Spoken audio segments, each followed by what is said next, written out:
ایک شخص حارث بن حشام نامی نے حضور صلی اللہ علیہ وآلہ وسلم سے سوال کیا تھا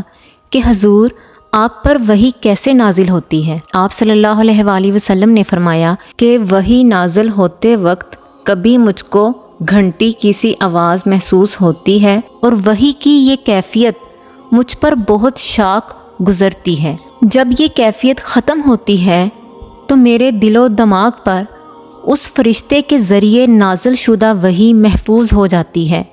اور کسی وقت ایسا ہوتا ہے کہ فرشتہ بشکل انسان میرے پاس آتا ہے